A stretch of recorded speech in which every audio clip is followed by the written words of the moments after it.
ನಾವು ಸಂಜೆಗೆ ಒಂದಿನ ಈ ಥರ ಮಾಲ್ಗೆ ಹೋದಾಗ ತುಂಬ ಸುತ್ತಿದ್ವಿ. ಆ ಮಾಲು ಒಂಥರ ಚಕ್ರವ್ಯೂಹ ಥರ ಇದೆ.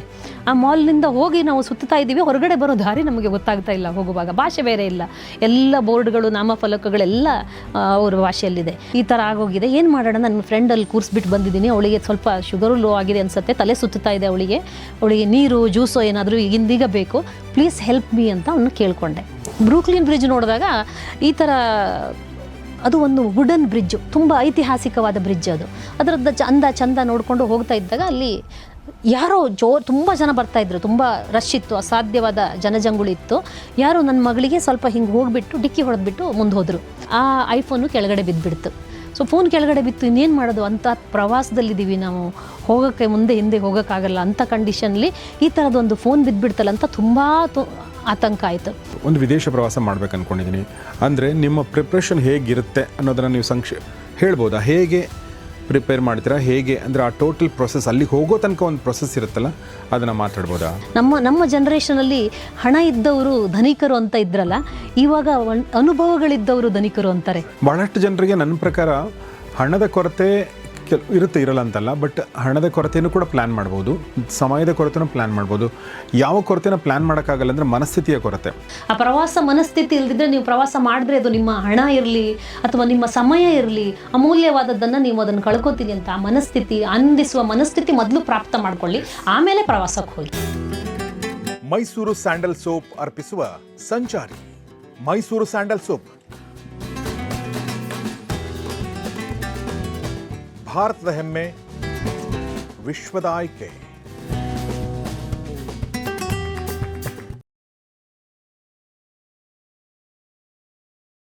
ಸುಚಿತ್ರಾ ಹೆಗಡೆ ಅವರು ಇದ್ದಾರೆ ನಮ್ಮ ಜೊತೆಗೆ. ನಾವು ಸಂಚಾರಿ ಕಾರ್ಯಕ್ರಮದಲ್ಲಿದ್ವಿ.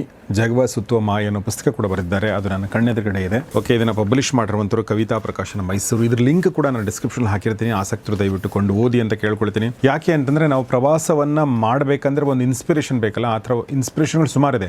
ಸಂಚಾರಿ ಕಾರ್ಯಕ್ರಮ ಕೂಡ ಒಂದು ಇನ್ಸ್ಪಿರೇಷನ್. ಅದ್ರ ಜೊತೆಗೆ ಈ ಥರ ಪುಸ್ತಕಗಳು, ಕಾಶಿಯ ಘಮಘಮಿಸುವ ಗಲ್ಲಿಗಳು, ಎಲ್ಲೆಗಳ ಮೀರಿದ ಎಲ್ಲೋರ, ಟ್ಯಾಗೋರ್ರ ಅನೂಹ್ಯ ಆಕರ್ಷಣೆ, ನದಿ ಹೇಳುವ ಕಥೆ, ಪ್ಯಾರಿಸ್ ಫಜೀತಿ, ಬಂಗಾರದ ಬೆಳಕಲ್ಲಿ ಮೀಯುವ ಪ್ಯಾರಿಸ್, ನಾನು ನೋಡಿದ ಮೊನಾಲಿಸಾ ಅಥವಾ ಮೋಸ, ವೈನಾಡಿನ ವೈನಾದ ವೈನ್, ಫ್ರೆಂಚ್ ಮಹಾಕ್ರಾಂತಿ ಅಂಗಳದಲ್ಲಿ ಬಿಟ್ಟೇನೆಂದರೂ ಬಿಡದ ಪ್ಯಾರಿಸ್ ಎಂಬ ಮಾಯೆ, ಲವ್ಲಿ ಲಂಡನ್ ಮೋಡಿ, ಕ್ರಿಸ್ಮಸ್ ಬೆಳಕಲ್ಲಿ ಮೀಯುವ ಲಂಡನ್, ಪ್ರಜಾಸತ್ಯ ತೊಟ್ಟಿಲಲ್ಲಿ ಮಹಾರಾಣಿ ವೈಭವ, ಚಹಾಪ್ರಿಯರ ಸ್ವರ್ಗ, ಜಗದಗಲ ನಡೆಯುವ ಬರಿಗಾಲ ಸಂತ, ಮರೆಯಲಾಗದ ಕ್ರಿಕೆಟ್ ಕಾಶಿ ಯಾತ್ರೆ, ಮಹಾನ್ ಕವಿ ಹುಟ್ಟಿದ ನೆಲಮುಟ್ಟಿ, ಜರ್ಮನಿಯಲ್ಲಿ ಕಂಡ ಜೂಲಿಯಟ್, ಜರ್ಮನಿಯ ವಿಶಿಷ್ಟ ವಿಷಯಗಳು, ವಿಯೆಟ್ನಾಂನಲ್ಲಿ ಅಫ್ಘಾನ್ ನಂಟು.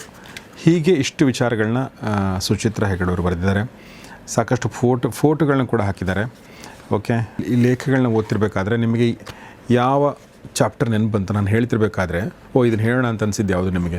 ವಿಯೆಟ್ನಾಂನಲ್ಲಿ ನಾನು ಒಂದು ಅಫ್ಘಾನ್ ಪಠಾಣನ ಒಂದು ನನ್ನ ಗೆಳತಿ ಜೊತೆಗೆ ಹೋದ ಟ್ರಿಪ್ ಆಗಿತ್ತು. ವಿಯೆಟ್ನಾಂ ಮತ್ತು ಕಾಂಬೋಡಿಯಾ ಜೊತೆಗೆ ಹೋಗಿದ್ವಿ ನಾವು. ಹೋದಾಗ ನನ್ನ ಗೆಳತಿಗೆ ಒಂಚೂರು ಶುಗರ್ ಲೋ ಆಯಿತು ಅನಿಸುತ್ತೆ. ಮೋಸ್ಟ್ಲಿ ನಾವು ತುಂಬ ಸುತ್ತಿದ್ವಿ. ನಾವೇ ಒಂದು ಕಡೆ ಹೋಗಿ ಒಂದು ಮಾಲ್, ದೊಡ್ಡದು ಒಂದು ಸೈರಿನಾ ಅಂತ ಯಾವುದೋ ಒಂದು ಮಾಲ್ ಇತ್ತು ವಿಯೆಟ್ನಾಮಲ್ಲಿ, ಹನೋಯಿ, ಅದರ ಕ್ಯಾಪಿಟಲ್ ಸಿಟಿ ಹನೋಯಿಲಿ. ನಾವು ಸಂಜೆಗೆ ಒಂದಿನ ಈ ಥರ ಮಾಲ್ಗೆ ಹೋದಾಗ ತುಂಬ ಸುತ್ತಿದ್ವಿ. ಆ ಮಾಲು ಒಂಥರ ಚಕ್ರವ್ಯೂಹ ಥರ ಇದೆ. ಆ ಮಾಲ್ನಿಂದ ಹೋಗಿ ನಾವು ಸುತ್ತಾ ಇದ್ದೀವಿ, ಹೊರಗಡೆ ಬರೋ ದಾರಿ ನಮಗೆ ಗೊತ್ತಾಗ್ತಾ ಇಲ್ಲ. ಹೋಗುವಾಗ ಭಾಷೆ ಬೇರೆ ಇಲ್ಲ, ಎಲ್ಲ ಬೋರ್ಡ್ಗಳು ನಾಮಫಲಕಗಳೆಲ್ಲ ಅವ್ರ ಭಾಷೆಯಲ್ಲಿದೆ. ಸೊ ನಾವು ಏನು ಮಾಡೋಣ, ಹೊರಗಡೆ ಬರೋಕ್ಕೆ ತುಂಬ ಟ್ರೈ ಮಾಡಿದ್ವಿ. ಏನಾದರೂ ತೊಗೊಂಡು ತಿನ್ನೋಣ ಅಂದರೆ ಹತ್ತಿರದಲ್ಲಿ ಯಾವುದೂ ಆ ಥರದ್ದು ನಮಗೆ ಶಾಪ್ಗಳು ಕಂಡಿಲ್ಲ. ಸೊ ಅಷ್ಟೊತ್ತಿಗೆ ಅವಳು ಪರಿಸ್ಥಿತಿ ಬಿಗಡಾಯಿಸಿದೆ ತುಂಬ. ಆ ಥರ ಪರಿಸ್ಥಿತಿ ಬಿಗಡಾಯಿಸ್ತಾ ಇರುವಾಗ ಏನು ಮಾಡೋಣ ಅಂತ ನಾನು ಒಂದು ರೌಂಡ್ ಹಾಕ್ಕೊಂಡು ಬಂದೆ ಎಲ್ಲ ಕಡೆ, ನನಗೇನೂ ಗೊತ್ತಾಗಿಲ್ಲ. ಆಮೇಲೆ ಇನ್ನೊಂದು ರೌಂಡ್ ಹೋದೆ, ಕೂರಿಸ್ಬಿಟ್ಟು ಅವಳನ್ನ ಅಲ್ಲೇ, ಕೈಯಲ್ಲಿ ನೀರು ಇರ್ದಿದ್ದು ಖಾಲಿಯಾಗೋಗಿದೆ. ನೋಡಿ, ಈ ಥರ ನಮ್ಮ ಹೆಣ್ಮಕ್ಳೇ ನಾವು ಹೋದಾಗ ಇದು ಒಂದು ಪಾಠ ನಾನು ಕಲ್ತಿರೋದು. ಆಮೇಲೆ ಇನ್ನೇನು ಮಾಡೋಣ ಅಂತ ಹೋಗ್ಬಿಟ್ಟು ಎಲ್ಲ ಕಡೆ ನೋಡ್ತಾ ಇದ್ದಾಗ ಒಂದು ಕಡೆ ನಮ್ಮ ಒಂದು ಕಾರ್ಪೆಟ್ ಇದೆಯಲ್ಲ, ಕಾರ್ಪೆಟ್ ರತ್ನಗಂಬಳಿ ಶಾಪ್ ಕಾಣ್ತು. ಅದರದ್ದು ಅಲ್ಲಿ ಕೂತಿರೋ ವ್ಯಕ್ತಿ ನೋಡಿದ್ರೆ ಒಂದು ಸ್ವಲ್ಪ ನಮ್ಮ ಭಾರತೀಯರ ಥರ ಕಾಣ್ತಾ ಇದ್ದ. ಸೊ ತಕ್ಷಣಕ್ಕೂ ಹೋಗಿ ಅವನ ಹತ್ರ ಈ ಥರ ಆಗಿದೆ ನಮ್ಮ ಕತೆ, ನಮ್ಗೆ ಹೊರಗಡೆ ಹೋಗೋಕ್ಕೂ ದಾರಿ ಗೊತ್ತಾಗ್ತಾ ಇಲ್ಲ. ಇದು ಮೊದಲ ಕತೆ, ತುಂಬ ವರ್ಷಗಳ ಹಿಂದಿದ್ದು ಕತೆ. ನಮಗೆ ಹೊರಗಡೆ ಬರೋಕ್ಕೆ ದಾರಿ ಗೊತ್ತಾಗ್ತಾ ಇಲ್ಲ, ಈ ಥರ ಆಗೋಗಿದೆ. ಏನು ಮಾಡೋಣ, ನನ್ನ ಫ್ರೆಂಡಲ್ಲಿ ಕೂರಿಸ್ಬಿಟ್ಟು ಬಂದಿದ್ದೀನಿ. ಅವಳಿಗೆ ಸ್ವಲ್ಪ ಶುಗರು ಲೋ ಆಗಿದೆ ಅನಿಸುತ್ತೆ, ತಲೆ ಸುತ್ತಾ ಇದೆ ಅವಳಿಗೆ ನೀರು ಜ್ಯೂಸೋ ಏನಾದರೂ ಈಗಿಂದೀಗ ಬೇಕು, ಪ್ಲೀಸ್ ಹೆಲ್ಪ್ ಮೀ ಅಂತ ಅವನು ಕೇಳಿಕೊಂಡೆ. ಅವನು ಅಫ್ಘನ್ನವನು ಹೇಳ್ದ, ನಾನು ಮೂಲತಃ ಅಫ್ಘಾನಿಸ್ತಾನದವನು. ಮಜಾರೆ ಶರೀಫ್ ಅಂತ ಪಟ್ಟಣ ಇದೆಯಲ್ಲ, ಅಲ್ಲಿ ಅವನು. ನಾನು ಖಂಡಿತ ಹೆಲ್ಪ್ ಮಾಡ್ತೀನಿ ಅಂತ ಯಾರಿಗೋ ಫ್ರೆಂಡ್ಗೆ ಫೋನ್ ಮಾಡಿ ಅಲ್ಲಿಂದ ಜ್ಯೂಸು ನೀರು ಎಲ್ಲ 5-10 ನಿಮಿಷದಲ್ಲೇ ಕರ್ಕೊಂಡು ಬಂದ. ನನ್ನ ಫ್ರೆಂಡ್ ಜ್ಯೂಸ್ ಕುಡಿದ್ಬಿಟ್ಟು ನೀರು ಕುಡಿದ್ಬಿಟ್ಟು ಸ್ವಲ್ಪ ಚೇತರಿಸ್ಕೊಂಡ್ಲು.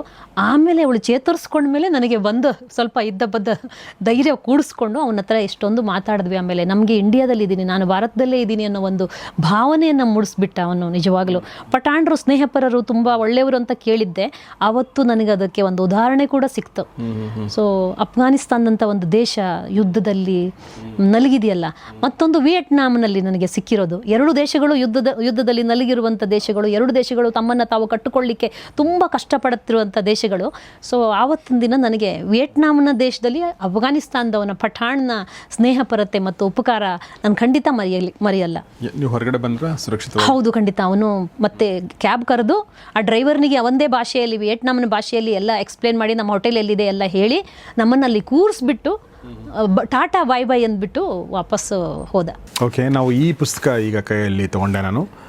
ಇಲ್ಲೊಂದು ಮಿಂಚು ಹುಳದ ದಾರಿ, ಸುಚಿತ್ರ ಹೆಗಡೆ ಲಲಿತ ಪ್ರಬಂಧಗಳು ನಾನು ಹೇಳಿದೆ. ಅದರಲ್ಲಿ ಅವರು ಪ್ರವಾಸ ಕಥನಗಳನ್ನ ಕೂಡ, ಅನುಭವದ ಕಥನಗಳನ್ನ ಕೂಡ ಅದರಲ್ಲಿ ಸೇರಿಸಿದ್ದಾರೆ. ನಾವು ಅಮೇರಿಕದ ಬಗ್ಗೆ ಮಾತಾಡದೇ ಇದ್ದರೆ ಹೇಗೆ ಅಲ್ವಾ? ಅಮೇರಿಕದ ಒಂದು ಕಥನ ಇಲ್ಲಿದೆ ಅಂತ ಅನ್ಕೋತೀನಿ. ನಮ್ಮಲ್ಲಿ ಫಾರಿನ್ ಅಂದ ತಕ್ಷಣ ತುಂಬ ವರ್ಷಗಳ ಕಾಲ ನಮಗೆ ಫಾರಿನ್ ಅಂದ್ರೆ ಅಮೇರಿಕಾನೇ ಅಂತ ನೆನಪು ಬರೋದು ಅಲ್ವಾ? ಹೌದು. ಫಾರಿನ್ಗೆ ಹೋಗಿದ್ದಾರೆ ಅಂದರೆ ಅಬ್ರಾಡ್ ಅಂದರೆ US, ಅಮೇರಿಕಾ. ಪ್ರವಾಸ ಶುರುವಾಗಿದ್ದು ಮೊದಲು ಕೊಲೋನಿಯಲಿಸಮ್, ವಸಾಹತುಶಾಹಿಯ ನೆರಳಲ್ಲಿ ನಮ್ಮ ಪ್ರವಾಸ ಕಥನಗಳು ಆ್ಯಕ್ಚುಲಿ ರೂಪುಗೊಂಡಿವೆ. ಮೊದಲು ವಸಾಹತುಶಾಹಿಯ ನೆರಳಿನಲ್ಲಿ ರೂಪುಗೊಂಡಾಗ ನಮಗೆ ಪಶ್ಚಿಮ ಪಡುವಣ, ನಾಕಂಡ ಪಡುವಣ ಅಂತ ಬರೆದಿದ್ದಾರಲ್ಲ, ಅಪೂರ್ವ ಪಶ್ಚಿಮ ಅಂತ ಬರೆದಿದ್ದಾರೆ, ನಾಕಂಡ ಪಡುವಣ ಅಂತ ಬರೆದಿದ್ದಾರೆ, ಕಾರಂತರು ಬರೆದಿದ್ದಾರೆ. ಸೊ ಈ ಮೊದಲು ಇದ್ದಿದ್ದು ಯುರೋಪಿನ ದೇಶಗಳು. ಓದಕ್ಕೆ ಹೋಗ್ತಿದ್ದದ್ದು ನಾವು ಯುರೋಪಿನ ದೇಶಗಳಿಗೆ, ಇಂಗ್ಲೆಂಡಿಗೆ ಹೋಗ್ತಿದ್ವಲ್ಲ ಮೊದಲು.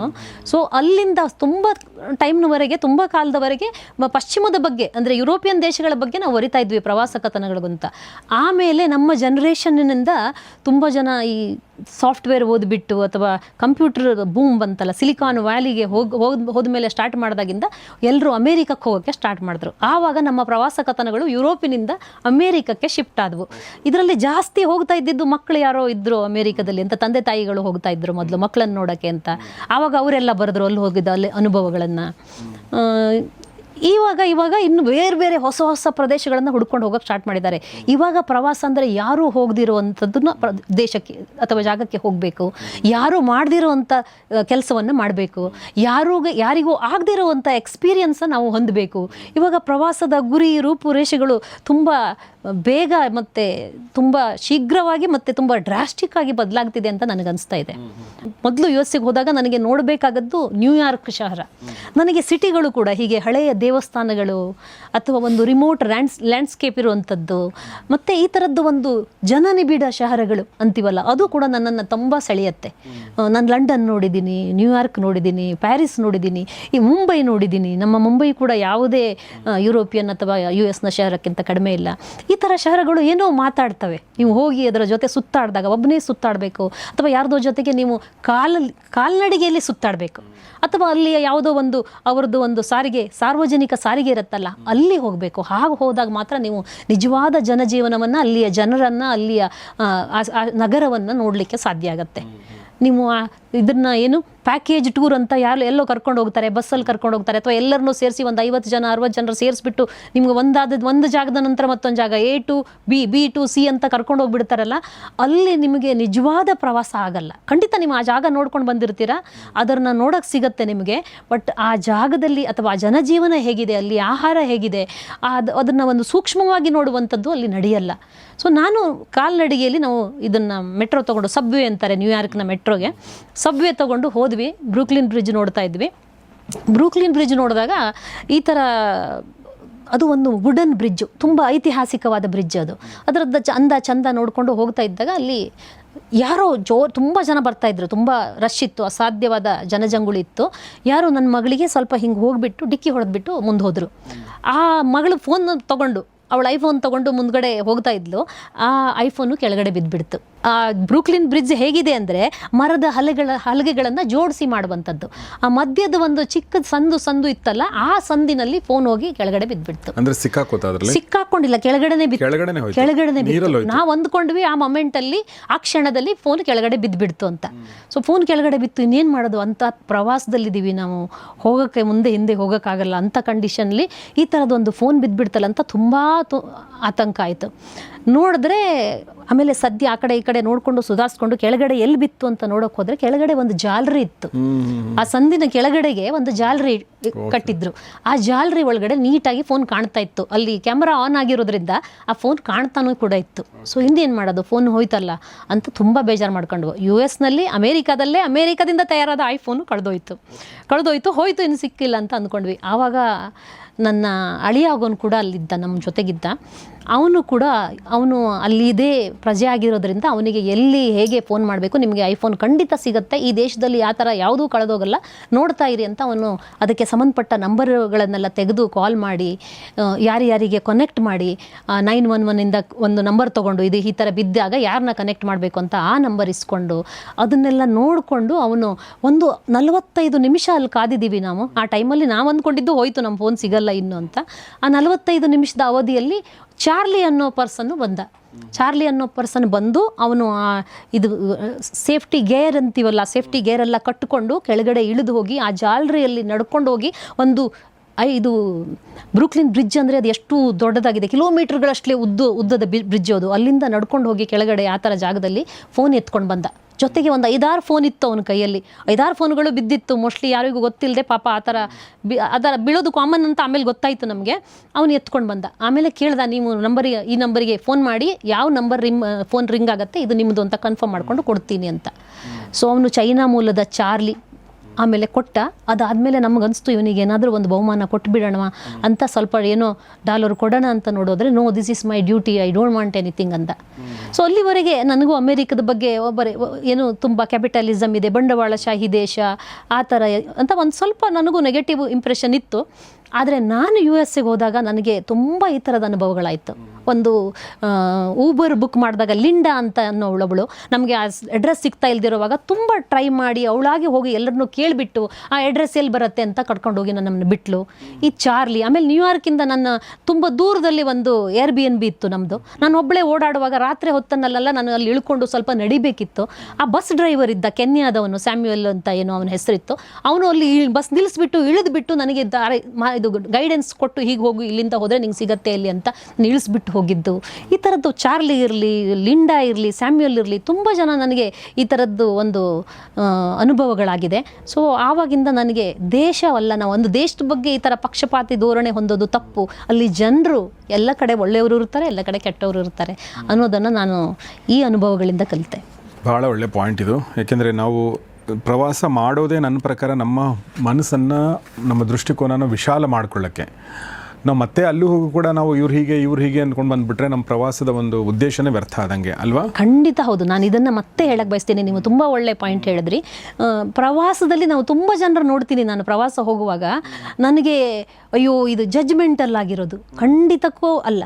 ನಿಮಗೆ ಪ್ರವಾಸ ಹೋಗುವುದು ಯಾಕೆ? ನಿಮ್ಮ ರುಟೀನ್ ಆದ ನಿಮ್ಮಲ್ಲಿ ನಿಮ್ಮ ಜಾಗ, ನಿಮ್ಮ ಮನೆ, ನಿಮ್ಮ ಜನಜೀವನ ಎಲ್ಲ ಬಿಟ್ಟು ಹೊಸದೊಂದು ನೋಡೋಕ್ಕೆ ಹೋಗಿರ್ತೀರಲ್ಲ, ಹೊಸದೊಂದು ನೋಡೋಕ್ಕೆ ಹೋದಾಗ ನಿಮಗೆ ಆ ಓಪನ್ ಮೈಂಡ್, ತೆರೆದ ಮನಸ್ಸು ಬೇಕೇ ಬೇಕು. ವೈವಿಧ್ಯತೆ ಜಗತ್ತಿನಲ್ಲಿ ನೋಡೋಕ್ಕೆ ಹೋದಾಗ ಆ ವೈವಿಧ್ಯತೆಯನ್ನು ಒಪ್ಪಿಕೊಳ್ಳುವಂಥ ಮನಸ್ಸು ಕೂಡ ನಿಮಗಿರಬೇಕು. ಸೊ ಆ ಥರ ವೈವಿಧ್ಯತೆ ಇರುವಾಗ ಅದನ್ನು ಜಡ್ಜ್ಮೆಂಟಲ್ ಆಗಿ ನೋಡದೆ ಅವ್ರದ್ದು ಏನು ತಿಂತಾರೆ, ಅವರ ನಡವಳಿಕೆ ಏನು, ರೀತಿ ರಿವಾಜುಗಳೇನು, ಸಂಪ್ರದಾಯಗಳೇನು, ಇದನ್ನೆಲ್ಲ ಒಂದು ಮಗುವಿನ ಮನಸ್ಸಿನ, ತೆರೆದ ಮನಸ್ಸಿನಿಂದ ನೋಡುವಂಥದ್ದು ಬಹುಮುಖ್ಯವಾದದ್ದು. ಆಗಲೇ ನೀವು ಒಂದು ಪ್ರವಾಸವನ್ನು ಆನಂದಿಸ್ಬೋದು ಅಂತ ನನ್ನ ಅಭಿಪ್ರಾಯ. Very true. ಆಮೇಲೆ ನೀವು ವೆಜಿಟೇರಿಯನ್ ಇದ್ದೀರ ಅನ್ಕೋತೀನಿ. ಸೊ ಹೀಗಾಗಿ ನಿಮ್ಗೆ ಊಟದ ಸಮಸ್ಯೆ ಆಗ್ತಿತ್ತು ಬಹಳಷ್ಟು ಕಡೆ. ನೀವು ಜ್ವಲಂತ ಪ್ರಶ್ನೆಯನ್ನು ಎತ್ತಿದ್ದೀರ. ಈಗ ವೆಜಿಟೇರಿಯನ್ ಮತ್ತು ನಾನ್ ವೆಜಿಟೇರಿಯನ್ನು ಮಾತಾಡೋದು ತುಂಬ ಕಷ್ಟ ಅಂತ ನನಗನ್ಸುತ್ತೆ. ಹೌದು, ನಾನು ವೆಜಿಟೇರಿಯನ್ನು, ಆದರೆ ನನಗೆ ನಾನ್ ವೆಜಿಟೇರಿಯನ್ ಬಗ್ಗೆ ಯಾವುದೇ ಪೂರ್ವಾಗ್ರಹಗಳಿಲ್ಲ. ನನ್ನ ಜೊತೆಗೆ ಯಾರೇ ಆ ಥರದವರಿದ್ದರೂ ನನಗೇನು ಅದರಿಂದ ಯಾವುದೇ ಸಮಸ್ಯೆನೂ ಕೂಡ ಇಲ್ಲ.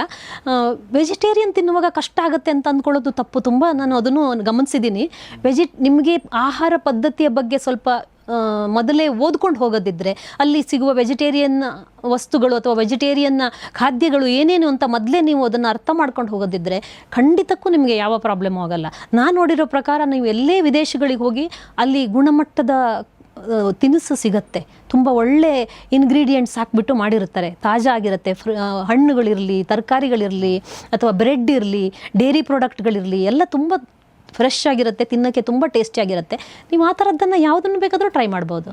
ವೀಗನ್ ಇದೆ, ವೀಗನ್ ಫುಡ್ಗಳು ಇರುತ್ತೆ, ವೀಗನ್ ಕೆಫೆಗಳಿರುತ್ತೆ. ಅಲ್ಲಿ ಹೋದರೆ ನಿಮಗೆ ಡೇರಿ ಪ್ರಾಡಕ್ಟ್ ಕೂಡ ಹಾಕದೇ ವೀಗನ್ ಫುಡ್ ಸಿಗುತ್ತೆ. ಆ ಥರ ಒಂದು ಸ್ವಲ್ಪ ಮೊದಲೇ ಒಂಚೂರು ರಿಸರ್ಚ್ ಮಾಡಿ ಸಂಶೋಧನೆ ಮಾಡಿಕೊಂಡು ಅರ್ಥ ಮಾಡಿಕೊಂಡು ಹೋದರೆ ಯಾರಿಗೂ ಪ್ರವಾಸದ ಇನ್ನೊಂದು ಪಾಠ ಇದು ನನ್ನ ಪ್ರಕಾರ. ಅಂದರೆ ನಮಗೆ ವೆಜಿಟೇರಿಯನ್ ಊಟ ಬೇಕು ಅನ್ನೋದ್ರಲ್ಲಿ ಅಂಥ ದೊಡ್ಡ ತಪ್ಪಲ್ಲ. ಆದರೆ ವೆಜಿಟೇರಿಯನ್ ಕೂಡ ಇದೇ ಥರದ್ದು ಊಟ ಬೇಕು, ನನಗೆ ಅಲ್ಲೂ ರೋಟಿ ಕರಿನೇ ಬೇಕು, ಅಲ್ಲೂ ನನಗೆ ಒಗ್ಗರಣೆಯನ್ನ ಬೇಕು ಅಂದರೆ ಸಮಸ್ಯೆ ಆಗುತ್ತೆ. ವೆಜಿಟೇರಿಯನ್ ಆಗೋದು ಖಂಡಿತ ತಪ್ಪಲ್ಲ, ನಾನ್ ವೆಜಿಟೇರಿಯನ್ ಆಗೋದು ಖಂಡಿತ ತಪ್ಪಲ್ಲ. ಆಹಾರ ಪದ್ಧತಿ, ಆಹಾರವನ್ನು, ಬೇರೆ ಜನರ ಆಹಾರಕ್ಕೆ ಒಂದು ಸ್ವಲ್ಪ ಗೌರವ, ಬೇರೆ ಜನರ ಆಹಾರದ ಬಗ್ಗೆ ಒಂದು ಸ್ವಲ್ಪ ಕುತೂಹಲ, ಅದನ್ನು ತಿನ್ನುವಂಥ ಮನಸ್ಥಿತಿ ಬೆಳೆಸ್ಕೊಂಡ್ರೆ ನಿಮ್ಗೆ ಎಲ್ಲಿ ಹೋದರೂ ಯಾವ ಆಹಾರ ಪದ್ಧತಿ ಬಗ್ಗೆ ತೊಂದರೆಗಳಿರಲ್ಲ. ಆಲ್ಮೋಸ್ಟ್ ಕೊನೆಯದಾಗಿ ಒಂದು ಪ್ರವಾಸ ಹೇಗೆ ಶುರು ಆಗುತ್ತೆ ಅದ್ರ ಬಗ್ಗೆ ಮಾತಾಡ್ಬೋದು. ಅಂದರೆ ಈಗ ನಾನೊಂದು ಪ್ರವಾಸ ಮಾಡ್ಬೇಕು ಅಂದ್ಕೊಂಡಿದ್ದೀನಿ. ಫಾರ್ ಎಕ್ಸಾಂಪಲ್, ಇದು ನಾವು ಜನವರಿ ತಿಂಗಳ ಎಂಡಲ್ಲಿ ಕೂತ್ಕೊಂಡಿದ್ದೀವಿ ಅಥವಾ ಫೆಬ್ರವರಿ ಫಸ್ಟ್ ವೀಕಲ್ಲಿ ಕೂತ್ಕೊಂಡಿದ್ದೀವಿ ಅಂತಂದರೆ, ಒಂದು ಪ್ರವಾಸ ನಾನು ಮಾರ್ಚಲ್ಲಿ ಅಥವಾ ಏಪ್ರಿಲಲ್ಲಿ ಒಂದು ಪ್ರವಾಸ ಕೈಗೊಳ್ಬೇಕು, ಒಂದು ವಿದೇಶ ಪ್ರವಾಸ ಮಾಡ್ಬೇಕು ಅಂದ್ಕೊಂಡಿದ್ದೀನಿ ಅಂದರೆ ನಿಮ್ಮ ಪ್ರಿಪ್ರೇಷನ್ ಹೇಗಿರುತ್ತೆ ಅನ್ನೋದನ್ನು ನೀವು ಹೇಳ್ಬೋದಾ? ಹೇಗೆ ಪ್ರಿಪೇರ್ ಮಾಡ್ತೀರಾ, ಹೇಗೆ ಅಂದರೆ ಆ ಟೋಟಲ್ ಪ್ರೊಸೆಸ್, ಅಲ್ಲಿಗೆ ಹೋಗೋ ತನಕ ಒಂದು ಪ್ರೊಸೆಸ್ ಇರುತ್ತಲ್ಲ, ಅದನ್ನು ಮಾತಾಡ್ಬೋದಾ? ಖಂಡಿತ ನಾನು ಮೋಸ್ಟ್ಲಿ ನನ್ನ ಪತಿಯೊಡನೆ ಹೋದಾಗ ತುಂಬ ಚೆನ್ನಾಗಿರುತ್ತೆ, ಮಜವಾಗಿರುತ್ತೆ ನಮ್ಮ ಪ್ರೊಸೆಸ್ಸು.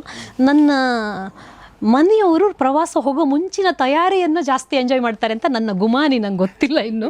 ಸೊ ಅವರು ಈ ಥರ ವೀಸಾಕ್ಕೆ ಅಪ್ಲೈ ಮಾಡೋದಿರಲಿ, ಅಥವಾ ಟಿಕೆಟ್ಗಳು ಬುಕ್ ಮಾಡೋದಿರಲಿ, ಅಥವಾ ಅಲ್ಲಿ ಟೂರ್ಗಳನ್ನು ಬುಕ್ ಮಾಡೋದಿರಲಿ, ಅದನ್ನೆಲ್ಲ ತುಂಬ ಎಂಜಾಯ್ ಮಾಡ್ತಾರೆ ಅನ್ಸುತ್ತೆ. ಸೊ ಆ ಪಾರ್ಟನ್ನು ಅವ್ರಿಗೆ ಬಿಡ್ತೀನಿ ಜೊತೆಗೆ ಹೋದಾಗ. ನಮ್ಮನೇಲಿ ಉಲ್ಟಾ. ಹೌದಾ? ಸೊ ಹಾಗೆ ನನ್ನ ವೈಫ್ ಅದನ್ನು ಎಂಜಾಯ್ ಮಾಡ್ತಾಳೆ. ಎನಿವೆ, ನಾನು ಅದನ್ನು ಅಲ್ಲಿ ಏನೇನು ನೋಡಬೇಕು, ಯಾವ ಥರ ಹೋಗಬೇಕು, ಯಾವ್ಯಾವ ಥರ, ಈಗ ವಾಕಿಂಗ್ ಟೂರ್ಗಳಿರುತ್ತೆ ಕೆಲವು ಜಾಗದಲ್ಲಿ, ವಾಕಿಂಗ್ ಟೂರ್ಗಳನ್ನ ಹೋಗಬೇಕಾ, ಕಲಿನರಿ ಟೂರ್ಗಳಿರುತ್ತೆ, ಅಲ್ಲಿ ನಿಮಗೆ ಅಡುಗೆ ಮಾಡೋದು ಕಲಿಸ್ತಾರೆ, ಅಡುಗೆ ಮಾಡೋದು ಕಲಿಸ್ಬಿಟ್ಟು ಅಲ್ಲಿ ಇಂಗ್ರೀಡಿಯೆಂಟ್ ಕೊಡ್ತಾರೆ, ಕರ್ಕೊಂಡು ಹೋಗ್ತಾರೆ, ಅದರ ಟೇಸ್ಟ್ ಮಾಡಿಸ್ತಾರೆ, ಆಮೇಲೆ ಅದನ್ನು ಹೇಗೆ ಮಾಡೋದು ಅಂತ ಹೇಳ್ಕೊಡ್ತಾರೆ. ಆಮೇಲೆ ಒಟ್ಟಿಗೆ ಕೂತ್ಕೊಂಡು ತುಂಬ ಬೇರೆ ಬೇರೆ ದೇಶದ ಜನರು ಅದನ್ನು ಎಂಜಾಯ್ ಮಾಡಿಕೊಂಡು ಊಟ ಮಾಡ್ಬೋದು. ಈ ಥರ ಕಲಿನರಿ ಟೂರ್ಗಳಿರುತ್ತೆ. ಆಮೇಲೆ ಯಾವುದು ಐತಿಹಾಸಿಕವಾದ ಸ್ಥಳ ಯಾವುದು, ಅಥವಾ ಲ್ಯಾಂಡ್ಸ್ಕೇಪ್ ಇರುತ್ತಲ್ಲ, ಈ ಥರದ್ದು ನಾನು ತುಂಬ ನೋಡುವಂಥದ್ದು, ನನಗೆ ಏನೇನು ನೋಡಬೇಕು ಅಲ್ಲಿ, ಅಥವಾ ಖಂಡಿತಕ್ಕೂ ಅಲ್ಲಿ ನೋಡಲೇಬೇಕಾದಂಥ ಜಾಗಗಳು ಯಾವುದು ಅನ್ನೋದನ್ನು ನಾನು ಅದ್ರ ಬಗ್ಗೆ ರಿಸರ್ಚ್ ಮಾಡಿ ಪತ್ತೆ ಮಾಡಿ ಇಟ್ಕೊಂಡಿರ್ತೀನಿ. ಟೂರ್ಗಳನ್ನು ಯಾವ್ಯಾವುದಿದೆ, ಒಳ್ಳೆ ಟೂರ್ಗಳು ಯಾವುದು ಅಂತ ಅಂದ್ಕೊಂಡಿರ್ತೀನಿ, ಅದನ್ನೆಲ್ಲ ನಾನು ನೋಡ್ಕೋತೀನಿ.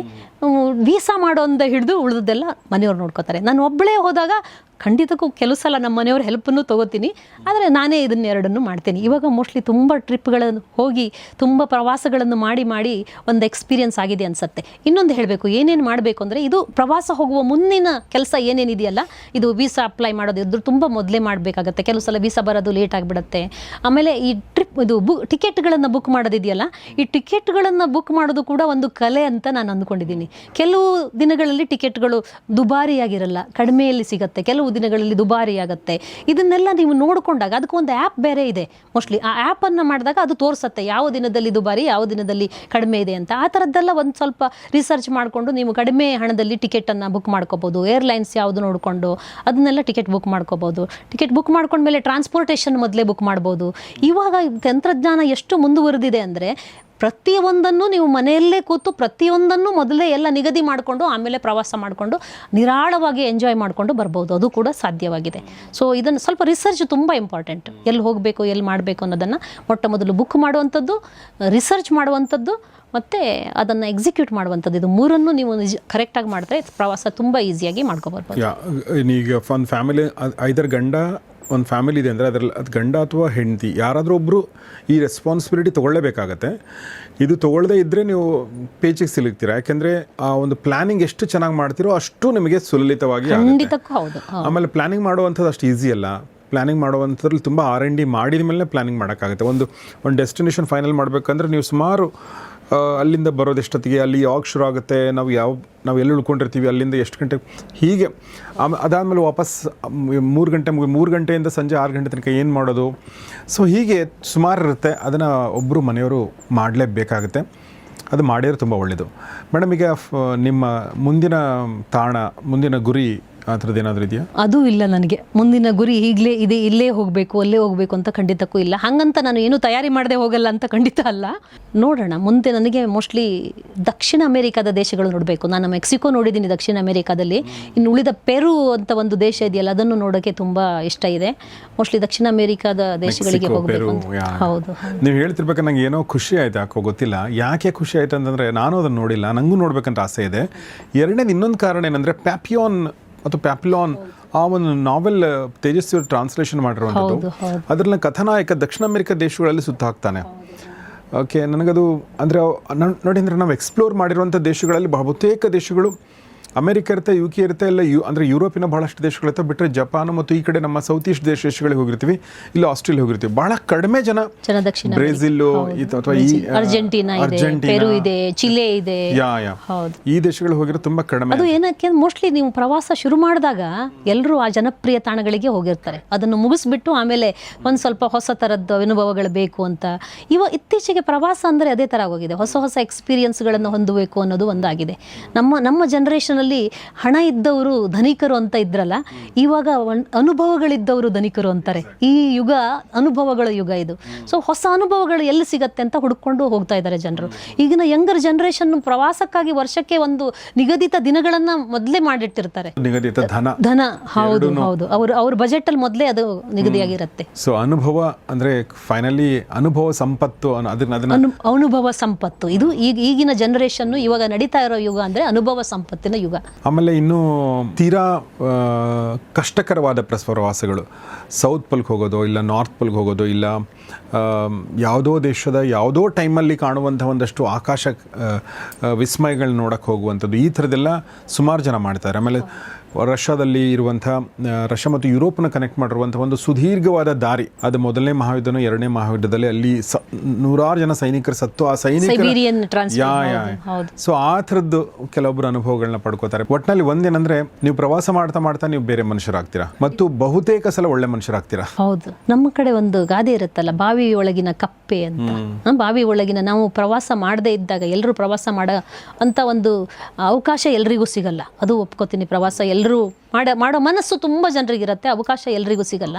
ಆದರೆ ಪ್ರವಾಸ ಮಾಡದೇ ಇದ್ದಾಗ ನಮ್ಮ ಜಗತ್ತು ಒಂದು ಬಾವಿ ಥರ ಕಾಣಿಸುತ್ತೆ ನಮಗೆ. ಅದೇ ನಮ್ಮ ಜಗತ್ತಾಗಿರುತ್ತೆ. ಇಲ್ಲಿ ಜನರೇ ನಮ್ಮ ಈ ಥರ ಇರ್ತಾರೆ, ಎಲ್ಲ ಜನರು ಹೀಗೆ, ಎಲ್ಲ ಪ್ರದೇಶಗಳು ಹೀಗೆ ಇರೋದು, ನಾವೇ ಬೆಸ್ಟ್ ಅನ್ನೋದು ಒಂದು ಇರುತ್ತಲ್ಲ, ಆ ಮನೋಭಾವ ನೀವು ಪ್ರವಾಸ ಮಾಡ್ತಾ ಮಾಡ್ತಾ ಮಾಡ್ತಾ ಹೊರಟೋಗುತ್ತೆ. ಬಹಳಷ್ಟು ಜನರಿಗೆ ನನ್ನ ಪ್ರಕಾರ ಹಣದ ಕೊರತೆ ಇರಲ್ಲ ಅಂತಲ್ಲ, ಬಟ್ ಹಣದ ಕೊರತೆಯೂ ಕೂಡ ಪ್ಲ್ಯಾನ್ ಮಾಡ್ಬೋದು, ಸಮಯದ ಕೊರತೆನೂ ಪ್ಲ್ಯಾನ್ ಮಾಡ್ಬೋದು. ಯಾವ ಕೊರತೆನ ಪ್ಲ್ಯಾನ್ ಮಾಡೋಕ್ಕಾಗಲ್ಲ ಅಂದರೆ ಮನಸ್ಥಿತಿಯ ಕೊರತೆ. ಮನಸ್ಥಿತಿ ಇಲ್ಲ ಅಂದರೆ ನೀವೇನು ಮಾಡೋಕ್ಕಾಗಲ್ಲ. ಖಂಡಿತಕ್ಕೂ ಹೌದು. ನಾನು ಆ ಮನಸ್ಥಿತಿ ಇಲ್ದಿರೋರಿಗೆ ಪ್ರವಾಸ ಮಾಡಬೇಡಿ ಅಂತಲೇ ಹೇಳೋದು. ಆ ಪ್ರವಾಸ ಮನಸ್ಥಿತಿ ಇಲ್ದಿದ್ರೆ ನೀವು ಪ್ರವಾಸ ಮಾಡಿದ್ರೆ ಅದು ನಿಮ್ಮ ಹಣ ಇರಲಿ ಅಥವಾ ನಿಮ್ಮ ಸಮಯ ಇರಲಿ, ಅಮೂಲ್ಯವಾದದ್ದನ್ನು ನೀವು ಅದನ್ನು ಕಳ್ಕೊತೀನಿ ಅಂತ ಆ ಮನಸ್ಥಿತಿ, ಆನಂದಿಸುವ ಮನಸ್ಥಿತಿ ಮೊದಲು ಪ್ರಾಪ್ತ ಮಾಡ್ಕೊಳ್ಳಿ, ಆಮೇಲೆ ಪ್ರವಾಸಕ್ಕೆ ಹೋಗಿ. ಎಕ್ಸಾಕ್ಟ್ಲಿ. ಆನಂದಿಸುವ ಮನಸ್ಥಿತಿಯನ್ನು ಪ್ರಿಪೇರ್ ಮಾಡೋವಂಥದ್ದು. ಅಥವಾ ಕೆಲವರು ಭಯ, ಯಾಕೆ ಹೋಗೋದು ಅಂದರೆ ಮುಂದೆ ಹಾಕೋದು, ಹೌದು, ಹಿಂಜರಿಕೆ ಇರುತ್ತೆ. ಸೊ ಅದೆಲ್ಲ ಆ ಹಿಂಜರಿಕೆ ಇರೋರಿಗೆ ಏನು ಮಾಡಬೇಕು ಗೊತ್ತಾ, ಅವರು ಮೊದಲು ಒಂದು ಚಿಕ್ಕ ಪುಟ್ಟ ತಾಣಗಳನ್ನು ಹುಡ್ಕೊಂಡು ಹೋಗ್ಬಿಡ್ಬೇಕು. ಮೊದಲು ದೇಶವನ್ನು ಗೆದ್ದು ಆಮೇಲೆ ಮುಂದೆ ಹೋಗಿ ಅಂತೀವಲ್ಲ, ನಮ್ಮ ನೆಲ ಗೆದ್ದು ದೇಶ ಮುಂದೆ ಹೋಗಿ ಅನ್ನೋ ಒಂದು ಗಾದೆ ಇರುತ್ತಲ್ಲ, ಆ ಥರ ಮನೆ ಗೆದ್ದು ಮಾರೋಗ್ಯದೆ ಅಂತೀವಲ್ಲ, ಆ ಥರ ಮೊದಲು ಚಿಕ್ಕ ಪುಟ್ಟ ನಿಮ್ಮ ಅಕ್ಕಪಕ್ಕದ ತಾಣಗಳಿಗೆ ಹೋಗಿ, ಅಕ್ಕಪಕ್ಕದ ರಾಜ್ಯಗಳಿಗೆ ಹೋಗಿ. ನಮ್ಮ ದೇಶದಲ್ಲಿ ಎಷ್ಟೊಂದು ಪ್ರವಾಸಿ ಸ್ಥಳಗಳಿಲ್ಲ. ನೀವು ರಾಜಸ್ಥಾನಕ್ಕೆ ಮೊನ್ನೆ ನಾನು ರಾಜಸ್ಥಾನ ಪ್ರವಾಸ ಮಾಡ್ಕೊಂಡು ಬಂದೆ. ಅದ್ಭುತವಾಗಿದೆ ರಾಜಸ್ಥಾನ. ಕಲಾ ಮತ್ತು ಕಿಲಾ ಎಲ್ಲಿ ಹೋದ್ರೂ ನನಗನ್ಸಿದ್ದು, ಕಿಲಾ ಅಂದರೆ ಕೋಟೆ, ಕಲೆ ಮತ್ತು ಕಿಲೆ ಮನೆಯಲ್ಲೂ ಇದೆ. ಯಾವ ನೀವು ಒಂದು ಪಟ್ಟಣ ಅಥವಾ ಯಾವ ಒಂದು ಸಿಟಿಗೆ ಹೋದ್ರೂ ಕೂಡ ಒಂದು ಕೋಟೆಗಳಿದೆ. ತುಂಬ ಒಂದು ಐತಿಹಾಸಿಕ ಕೋಟೆಗಳನ್ನು ನೋಡ್ಬೋದು, ಅದ್ಭುತವಾದ ವಾಸ್ತುಶಿಲ್ಪ ನೋಡ್ಬೋದು. ಪ್ರತಿ ಮನೆಯಲ್ಲೂ ಒಂದೊಂದು ಕಲೆಗಳಿದೆ. ನೀವು ಇದು ಟೆಕ್ಸ್ಟೈಲ್ ಇರಬಹುದು, ಆರ್ಟ್ ಇರಬಹುದು, ಪ್ರತಿ ಮನೆಯಲ್ಲೂ ಈ ಥರದ್ದನ್ನು ಮಾಡ್ತಾ ಇರ್ತಾರೆ. ಬಟ್ಟೆ ತಯಾರಿಸೋದು, ಅದಕ್ಕೆ ಬಣ್ಣ ತುಂಬೋದು, ಅಥವಾ ಈ ಬಳೆಗಳನ್ನು ತಯಾರಿಸುವಂಥದ್ದು, ಇದು ಕಲಾಕೃತಿಗಳನ್ನು ತಯಾರಿಸುವಂಥದ್ದು. ನಾನು ನಿಜವಾಗ್ಲೂ ಹೇಳಬೇಕು ಅಂದರೆ ರಾಜಸ್ಥಾನಕ್ಕೆ ಹೋದಾಗ ಮೊದಲು ಇಷ್ಟು ವಿಸ್ತಾರವಾಗಿ ನೋಡಿರಲಿಲ್ಲ. ಈ ಸಲ ವಿಸ್ತಾರವಾಗಿ ನೋಡಿದಾಗ ನನ್ನ ಅನ್ಸುತ್ತೆ ರಾಜಸ್ಥಾನ ನಮ್ಮ ದೇಶದಲ್ಲೇ ಅದ್ಭುತವಾದ ರಾಜ್ಯ, ಪ್ರತಿಯೊಬ್ಬರು ನೋಡಲೇಬೇಕಾದಂಥ ರಾಜ್ಯ, ನೋಡಿ ಕಲಿಯಬೇಕಾದಂಥ ರಾಜ್ಯ ಅಂತ ನನಗನ್ಸಿದೆ. ಇನ್ನು ಕಲ್ಚರಲ್ ಶಾಕ್ ಅಂತ ಇರುತ್ತಲ್ಲ, ನಾವು ಬೆಳೆದು ಬಂದಿರೋ ರೀತಿ, ನಮ್ಮ ಮನಸ್ಥಿತಿ, ನಮ್ಮ ಒಂದು ಪ್ರದೇಶ, ಕೆಲವೊಂದು ಕಡೆ ಶಾಕ್ ಅಂತ ಹೇಳಬೇಕು ಗೊತ್ತಿಲ್ಲ, ಸರ್ಪ್ರೈಸ್ ಅಂತ ಹೇಳ್ಬೋದು, ಬಟ್ ಕೆಲವೊಂದ್ಸಲ ಆಗುತ್ತೆ, ಓ ಇವ್ರು ಈ ಥರನಾ ಅಂತ ಹೇಳಿ. ಓಕೆ, ಸೊ ಆ ಥರದ್ದು ಏನಾದರೂ ನಿಮಗೆ ಬೇರೆ ದೇಶಗಳಲ್ಲಿ ಹೋದಾಗ ಆಗಿದೆಯಾ ಕಲ್ಚರಲ್ ಶಾಕ್? ಹೌದು ಆಗಿದೆ. ನಾನು ಅದನ್ನು ನೆಗೆಟಿವ್ ಆಗಿ ಯಾವತ್ತೂ ತಗೊಂಡಿಲ್ಲ. ನಾನು ಜರ್ಮನಿ ಬಗ್ಗೆ ಮಾತಾಡ್ತಾ ಇದ್ನಲ್ಲ, ಜರ್ಮನಿಗೆ ಮೊದಲ ಸಲ ಹೋದಾಗ ನನಗೆ ವಿಶೇಷ ತಪಾಸಣೆ ಅಂತ ನಮ್ಮನ್ನು ಬೇರೆ ಸಾಲಿನಲ್ಲಿ ನಿಲ್ಲಿಸ್ಬಿಟ್ಟಿದ್ರು. ಆ ಟೈಮಲ್ಲಿ ನನಗಿನ್ನೂ ವಿದೇಶ ಎಲ್ಲ ಹೊಸದು, ತುಂಬ ಇದಿರಲಿಲ್ಲ, ಈ ಥರದ ಟ್ರೀಟ್ಮೆಂಟ್ಗಳೆಲ್ಲ ನನಗೆ ಗೊತ್ತಿರಲಿಲ್ಲ. ಸೊ ನಮ್ಮನ್ನು ಒಂದಿಬ್ಬರನ್ನ ಏಷ್ಯನ್ ಥರ ಕಾಣೋ ಥರ ಇರಿದಾರಲ್ಲ, ಅವ್ರನ್ನೆಲ್ಲ ತೊಗೊಂಡೋಗಿ ಬೇರೆ ಲೈನಲ್ಲಿ ನಿಲ್ಲಿಸಿದ್ರು. ಆ ಟೈಮಲ್ಲಿ ಕಸ್ಟಮ್ಸ್ ಅಂದರೆ ಎಲ್ರಿಗೂ ಭಯ, ಇಮಿಗ್ರೇಷನ್ ಅಂದರೆ ಇನ್ನೊಂದಿಷ್ಟು ಭಯ. ಆ ಇಮಿಗ್ರೇಷನ್ನಲ್ಲಿ ನಿಮ್ಮನ್ನು ಬೇರೆ ಒಂದು ಕಡೆ ಕರ್ಕೊಂಡೋಗಿ ಕೂರಿಸಿ ವೇಟ್ ಮಾಡೋವಂಥದ್ದು ಅಂದರೆ ಜಸ್ಟ್ ಆ ಟೈಮಲ್ಲಿ ನೀವು ಜಸ್ಟ್ ಅದನ್ನು ಊಹಿಸಿ, ಅದು ಎಷ್ಟು ಟೆನ್ಷನ್ ಪರಿಸ್ಥಿತಿ ಕ್ರಿಯೇಟ್ ಆಗಿರುತ್ತೆ ಅಂತ. ಅವಮಾನ ಅಂತ ಅಂದ್ಕೊಳ್ಳಲ್ಲ ನಾನು, ಇದು ಅವ್ರಿಗೆ ಗೊತ್ತಿಲ್ಲ. ಹೌದು, ಒಂದು ಪರ್ಸನಲ್ ಆಗಿ ಹೌದು. ಅಂದ್ರೆ ಈಗ ನಾವು ಅಂದ್ರೆ ಇದು ಪರ್ಸನಲ್ ಅವಮಾನ ಅಲ್ಲ, ಪರ್ಸನಲ್ ಅವಮಾನ ಅಲ್ಲ, ಅದು ಭಾರತೀಯರಿಗೆ ಅಂತ ಅಂದ್ಕೊಳ್ಳಿ. ಖಂಡಿತ ಹೌದು. ನಮ್ಮ ದೇಶದವ್ರನ್ನ ಈ ತರ ಟ್ರೀಟ್ ಮಾಡ್ತಾರೆ ಅಂದ್ರೆ ನಾವು ನಮ್ಮ ದೇಶ ಸರ್ವಶ್ರೇಷ್ಠ ಅಥವಾ ಶ್ರೇಷ್ಠ ದೇಶಗಳಲ್ಲಿ ಒಂದು ಅನ್ಕೊಂಡಿರ್ತೀವಿ. ಅಲ್ಲಿ ಹೋದಾಗ ಗೊತ್ತಾಗುತ್ತೆ ನಮ್ಮ ದೇಶದ ಬಗ್ಗೆ ಗೊತ್ತೇ ಇಲ್ಲ ಅವ್ರಿಗೆ ಅಂತ. ಅಲ್ಲಿ ನಾವು ಬ್ರೌನ್ ಕಲರ್ನವರು, ಕಪ್ಪು ಕಲರ್ನವರು, ಈ ಥರನವ್ರು ಮಾತ್ರ ಕರ್ಕೊಂಡೋಗಿ ಕೂರಿಸಿದ್ದಾರೆ ಬೇರೆ ಕಡೆ. ಮತ್ತೆ ಒಂದು 10 ನಿಮಿಷ 15 ನಿಮಿಷ ಅರ್ಧ ಗಂಟೆವರೆಗೆ ಯಾರೂ ಬಂದಿಲ್ಲ ಅಲ್ಲಿ. ಅಷ್ಟೊತ್ತಲ್ಲಿ ನಾವು ಏನೇನೋ ಲೆಕ್ಕ ಹಾಕ್ಕೊಂಡಿರ್ತೀವಿ, ಏನಾಗಿರ್ಬೋದು, ನಮ್ದೇನು ಪ್ರಾಬ್ಲಮ್ ಇದೆಯಾ, ಏನಕ್ಕೆ ಹೀಗಾಯಿತು, ಏನಾಗಿದೆ ಅಂತ. ಆಮೇಲೆ ಬಂದರು, ವಿಶೇಷ ತಪಾಸಣೆ ಅಂತ ನಮ್ಮನ್ನೆಲ್ಲ ಒಂದ್ಸಲ ಚೆಕ್ ಮಾಡಿದ್ರು, ಪರ್ಸ್ನಲ್ಲಾಗಿ ಚೆಕ್ ಮಾಡಿದ್ರು, ಆಮೇಲೆ ಕಳಿಸಿದ್ರು. ಇನ್ನೇನು ನಡೆದಿಲ್ಲ. ಆದರೆ ಈ ಥರದದ್ದು ನಮ್ಮನ್ನು ನೋಡಿಬಿಟ್ಟು, ನಮ್ಮ ಮೈ ಚರ್ಮವನ್ನು ನೋಡಿಬಿಟ್ಟು ಮಾಡ್ತಾರಲ್ಲ, ಇದು ನನಗೆ ಶುರುವಿನಲ್ಲಿ ಪ್ರವಾಸ ಮಾಡಲು ಸ್ಟಾರ್ಟ್ ಮಾಡಿದ ಶುರುವಿನಲ್ಲಿ ಆಗಿದ್ದ ಒಂದು ಕಹಿ ಅನುಭವ ಅಂತ ನಾನು ಅಂದ್ಕೋತೀನಿ. ಯಾಕೆಂದರೆ ಬಹಳಷ್ಟು ದೇಶಗಳ ಬಗ್ಗೆ ಪೂರ್ವಗ್ರಹಗಳಿರ್ತವೆ. ಅದು ಎಸ್ಪೆಷಲಿ ವೈಟ್ ಸ್ಕಿನ್ ಅವ್ರಿಗೆ ಸ್ವಲ್ಪ ಬ್ರೌನ್, ಸ್ವಲ್ಪ ಬ್ಲ್ಯಾಕ್ ಸ್ಕಿನ್ ಬಗ್ಗೆ ಸ್ವಲ್ಪ ಇರ್ಬೋದು ಈ ಥರದೊಂದು ಇದೆ. ಇತ್ತೀಚೆಗೆ ಅದು ಕಡಿಮೆ ಆಗಿದೆ. ನಾನು ಇತ್ತೀಚೆಗೆ ಏನೂ ಹೇಳಕ್ ಹೋಗಲ್ಲ, ಏನಕ್ಕೆ ನಾವು ಎಲ್ಲ ಕ್ಷೇತ್ರಗಳಲ್ಲೂ ನಮ್ಮನ್ನು ನಾವು ಸಾಬೀತು ಮಾಡಿ ತೋರಿಸ್ತಾ ಇದ್ದೀವಿ. ಇವಾಗ ಆ ಥರದ್ದು ತುಂಬ ಕಡಿಮೆ ಇದೆ, ಮತ್ತು ಎಕ್ಸ್ಪೋಷರ್ ಇದೆ, ಎಲ್ರಿಗೂ ನಾಲೆಜ್ ಇದೆ, ಜ್ಞಾನ ಇದೆ, ಮತ್ತು ಇಂದಿನ ಯಂಗರ್ ಜನ್ರೇಷನ್ಗೆ ತುಂಬ ಒಂದು ಟಾಲರೆನ್ಸ್ ಅಂತೀವಲ್ಲ, ಅದು ಬೆಳೀತಾ ಇದೆ. ಆಮೇಲೆ ನಮ್ಮ ಯಂಗರ್ ಜನ್ರೇಷನ್ ಎಲ್ಲ ದೇಶಗಳು ಕೆಲಸ ಮಾಡ್ತಾರೆ, ಯಂಗರ್ ಅಲ್ಲ ಎಲ್ಲ ಜನ್ರೇಷನ್, ಬಟ್ ಇತ್ತೀಚೆಗೆ ಒಂದಷ್ಟು ದೇಶಗಳು ತುಂಬ ಜನ ಇದ್ದಾರೆ ನಮ್ಮ ಭಾರತೀಯ ಯುವಕರು ಯುವತಿಯರು. ಸೊ ಅದು ಕೂಡ ಮ್ಯಾಟರ್ ಆಗಿದೆ. ಎಕ್ಸ್ಪೋಷರ್ ಸಿಗೋದ್ರಿಂದ ಬೇಸಿಕಲಿ ನಿಮ್ಮ ಭಯ ಅಥವಾ ಪೂರ್ವಾಗ್ರಹ ಹುಟ್ಟೋದು ಎಲ್ಲಿಂದ ಅಂದರೆ ಪರಿಚಯ ಇಲ್ಲದೆ ಇರೋದ್ರಿಂದ ಅಲ್ವಾ. ನೀವೇನೋ ಕೇಳಿರ್ತೀರಾ, ಏನೋ ಓದಿರ್ತೀರಾ, ಏನೋ ಅನ್ಕೊಂಡಿರ್ತೀರಾ. ಹೀಗಾಗಿ ಸೊ ಅವರೇ ಎದುರುಗಡೆ ಕೂತ್ಕೊಂಡು ಅವ್ರ ಜೊತೆ ಒಂದು 10 ನಿಮಿಷ ಮಾತಾಡಿದಾಗ, ಓ ನಾನು ಅನ್ಕೊಂಡಿದ್ದೆ ಬೇರೆ, ಇದು ಇರೋದೇ ಬೇರೆ ಅಂತ. ಒಳ್ಳೆಯ ಅನುಭವಗಳು ಇದೆ, ಕಹಿ ಅನುಭವಗಳು ಇದೆ, ಇಲ್ಲ ಅನ್ನಲ್ಲ. ಸೊ ಒಳ್ಳೆಯ ಅನುಭವಗಳು ಜಾಸ್ತಿ ಇರೋದ್ರಿಂದ ಆ ಕಹಿ ಅನುಭವಗಳು ಸ್ವಲ್ಪ ಮಾಸುವಂತೆ ಆಗಿದೆ ಅಂತ ನನಗನ್ಸುತ್ತೆ. ಮೊನ್ನೆ ಒಂದು ಏರ್ ಇಂಡಿಯಾದಲ್ಲಿ ಒಂದು ಅದ್ಭುತ ಅನುಭವ ನಡೀತು. ನನ್ನ ಅಪ್ಪ ಅಮ್ಮನ ಕರ್ಕೊಂಡು ವಾರಣಾಸಿಗೆ ಹೋದೆ ಅನ್ನಲ್ಲ. ಅಲ್ಲಿ ಹೋದಾಗ ಅಪ್ಪ ಅಮ್ಮ ಮೊದಲನೇ ಸಾರಿಯ ವಿಮಾನ ಪ್ರಯಾಣ, ಅದು ಮೊದಲನೇ ಸಾರಿ ವಿಮಾನ ಹತ್ತಿರೋದ್ರಿಂದ ಅವರಿಗೆ ಅದನ್ನೆಲ್ಲವನ್ನು ನೋಡುವಂಥದ್ದು, ಅಲ್ಲಿಯ ಶೌಚಾಲಯ ಕೂಡ ನೋಡಬೇಕಂತ ಇಷ್ಟ ಆಯಿತು. ಸೊ ಮೊದಲು ಅಮ್ಮನ ಕರ್ಕೊಂಡು ಹೋದೆ, ಎಲ್ಲ ತೋರಿಸ್ಕೊಟ್ಟೆ, ಕರ್ಕೊಂಡು ಬಂದೆ, ಮತ್ತೆ ಅಪ್ಪನ್ನ ಕರ್ಕೊಂಡು ಹೋದೆ. ಆವಾಗ ಅಲ್ಲಿರೋ ಒಂದು ಗಗನಸಖಿಗೆ ಕುತೂಹಲ ಉಂಟಾಯಿತು. ಏನಿದು ಒಬ್ಬರಾದ್ಮೇಲೆ ಒಬ್ಬರು ಕರ್ಕೊಂಡು ಬರ್ತಾ ಇದ್ದಾಳೆ, ಎಲ್ಲ ತೋರಿಸ್ತಾ ಇದ್ದಾಳೆ, ಏನು ಅಂತ ಕೇಳಿದ್ಲು. ಆವಾಗ ಹೇಳಿದೆ, ಅವ್ರಿಗೆ ಇದು ಮೊದಲನೇ ವಿಮಾನ ಪ್ರಯಾಣ, ನನಗೆ ಅವ್ರಿಗೆ ಎಲ್ಲವನ್ನು ತೋರಿಸ್ಬೇಕು ಅಂತ ಇಷ್ಟ ಇದೆ, ಅದಕ್ಕೆ ಕರ್ಕೊಬಂದೆ ಅಂತ. ಗಗನಸಖಿ ಕಣ್ಣಲ್ಲಿ ನೀರು ಬಂದು ಅವರಿಗೆ ನನಗೆ ಟೀ ಮಾಡಿ ತಂದು ಕೊಟ್ಟರು. ನಮ್ಮ ಅಪ್ಪಂಗೆ ಅಮ್ಮಂಗೆ ನನಗೆ ಎಲ್ಲ ಅವಳು ಟೀ ಕುಡಿತಾರಾ, ಟೀ ಕುಡಿಲಿ ಅಂತ ಬಂದು ಅವರಿಗೆ ಟೀ ತಂದು ಕೊಟ್ಟು ಒಂದು 10 ನಿಮಿಷ ನಿಂತ್ಕೊಂಡು ಮಾತಾಡಿದ್ಲು. ನಾನು ನನ್ನ ಅಮ್ಮನ್ನ ಕರ್ಕೊಂಡು ಬಂದೆ, ಅವಳಿಗೂ ತುಂಬ ಹೆಮ್ಮೆ, ಈ ಥರ ವಿಮಾನ ನನ್ನ ಮಗಳು ಗಗನಸಖಿ ಅಂತ ಎಲ್ಲ ಕಡೆ ಹೇಳ್ಕೊಂಡು ಬಂದರು ಅಂತ. ಅವಳು ತಾಯಿ ಬಗ್ಗೆನೂ ತುಂಬ ಮಾತಾಡಿದ್ಲು. ಈ ಥರ ಮಾನವೀಯತೆ ಆವಾಗವಾಗ ಹೋದಾಗ ಆ ಮಾನವೀಯತೆಯ ಝಲಕ್ ಎಲ್ಲ ಕಡೆ ಸಿಕ್ಬಿಡುತ್ತೆ. ಅದಕ್ಕೆ ನಾನು ಹೇಳೋದು, ಜನರು ಸಾಮಾನ್ಯವಾಗಿ ಒಳ್ಳೆಯವರೇ ಆಗಿರ್ತಾರೆ, ನೀವು ಅವ್ರ ಜೊತೆ ಹೇಗಿರ್ತೀರೋ ಅವ್ರು ಹಾಗೆ ಸ್ಪಂದಿಸ್ತಾರೆ ಅಂತ ನನಗನ್ಸುತ್ತೆ.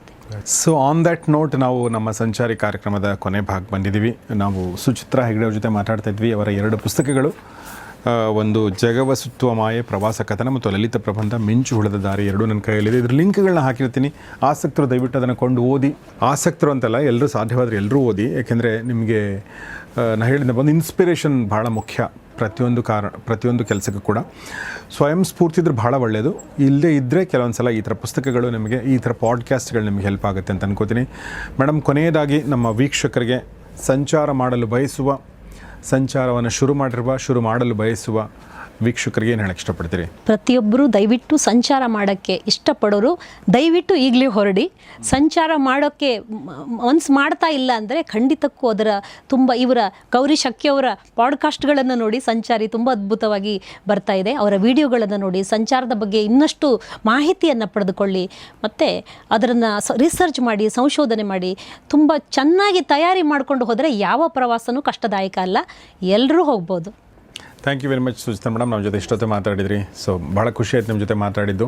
ಸೊ ನಿಮ್ಮ ಈ ಒಂದು ಪ್ರವಾಸದ ಈ ಮಾಯೆ ನಿಮ್ಮನ್ನು ಯಾವಾಗಲೂ ಹೀಗೆ ಆವರಿಸಿರಲಿ ಮತ್ತು ನೀವು ಪ್ರವಾಸ ಮಾಡ್ತಾ ಇರಿ ಮತ್ತು ಅದನ್ನು ಬರಿತಾ ಇರಿ. ಥ್ಯಾಂಕ್ ಯು ಸರ್, ನಿಮಗೂ ಕೂಡ ಧನ್ಯವಾದಗಳು, ವೀಕ್ಷಕರಿಗೂ ಕೂಡ ಧನ್ಯವಾದಗಳು. Thank you very much. So ಸ್ನೇಹಿತರೆ, ಇದು ಸಂಚಾರಿ ಕಾರ್ಯಕ್ರಮದ ಮತ್ತೊಂದು ಸಂಚಿಕೆ. ಸುಮಾರು 100 ಸಂಚಿಕೆಗಳ ಹತ್ತಿರ ಬಂದಿದ್ದೀವಿ ನಾವೀಗ. ಸುಮಾರು ಒಂದು 70ರಿಂದ 80 ಜನರ ಜೊತೆ ಮಾತಾಡಿದ್ದೀವಿ ಅಂತ ಅನ್ಕೋತೀನಿ. ಎಲ್ಲ ಪ್ರವಾಸ ಕಥನಗಳನ್ನು ಪುನೀತ್ ಒಂದು ಪ್ಲೇಲಿಸ್ಟ್ ಮಾಡಿ ಡಿಸ್ಕ್ರಿಪ್ಷನ್ ಹಾಕಿರ್ತಾರೆ. ಸುಮಾರು ಜನ ಇದರಲ್ಲಿ ಮಾತಾಡಿದ್ದಾರೆ. ಒಬ್ಬೊಬ್ರದ್ದು 2 ಎಪಿಸೋಡ್ಗಳಿದೆ. ಬಹುಶಃ ಒಂದು 50 ಜನರ ಜೊತೆ ಮಾತಾಡಿದ್ದೀವಿ ಅನಿಸುತ್ತೆ. ಆ ಎಲ್ಲ ಎಪಿಸೋಡ್ಗಳನ್ನ ನೋಡಿ ಮತ್ತು ಯಾಕೆ ಇದನ್ನು ಮಾಡ್ತಾ ಇದ್ದೀವಿ ಅಂದರೆ, ನಾನು ಈಗಾಗಲೇ ಹೇಳಿರೋ ಒಂದು ಇನ್ಸ್ಪೈರ್ ಮಾಡೋಕ್ಕೆ, ಒಂದು ರೆಸ್ಪಾನ್ಸಿಬಲ್ ಟ್ರಾವೆಲಿಂಗ್ ಮಾಡೋದ್ರ ಬಗ್ಗೆ, ಒಂದು ಪ್ಲ್ಯಾನಿಂಗ್ ಬಗ್ಗೆ, ಒಂದು ಕುತೂಹಲ ಹುಟ್ಟಿಸೋ ನಿಟ್ಟಿನಲ್ಲಿ. ಯಾಕೆಂದರೆ ನಾವು ನಮ್ಮ ಜಾಗವೇ ಶ್ರೇಷ್ಠ, ನಮ್ಮ ಊರೇ ಶ್ರೇಷ್ಠ ಮತ್ತು ನಾವೇ ಶ್ರೇಷ್ಠರು ಅಂತ ಅಂದ್ಕೊಳ್ಳೋದ್ರಲ್ಲಿ ತಪ್ಪಿಲ್ಲ. ಆದರೆ ಹೊರಗಡೆ ಹೇಗಿದೆ ಅಂತ ತಿಳ್ಕೊಳ್ಳೋಣ. ಅದಾದಮೇಲೆ we can come to conclusion. ಅಥವಾ ಎಲ್ಲರೂ ಚೆನ್ನಾಗಿದ್ದಾರೆ, ನಾವು ಚೆನ್ನಾಗಿದ್ದೀವಿ ಅಂತಲೂ ಅನಿಸ್ಬೋದು. ಬಟ್ ಹಾಗೆ ಅನಿಸ್ಬೇಕಾದ್ರೆ ನೀವು ಹೋಗಬೇಕಲ್ಲ ಹೊರಗಡೆ. ಆ ದೃಷ್ಟಿಯಿಂದ ಈ ಒಂದು ಕಾರ್ಯಕ್ರಮ. ಸೊ ಮಾಡ್ತಾ ಇರಿ ಸಂಚಾರ ಮತ್ತು ನೋಡ್ತಾ ಇರಿ ಸಂಚಾರಿ. ನಮಸ್ಕಾರ. ಮೈಸೂರು ಸ್ಯಾಂಡಲ್ ಸೋಪ್ ಅರ್ಪಿಸುವ ಸಂಚಾರಿ. ಮೈಸೂರು ಸ್ಯಾಂಡಲ್ ಸೋಪ್ ಭಾರತದ ಹೆಮ್ಮೆ, ವಿಶ್ವದ ಆಯ್ಕೆ.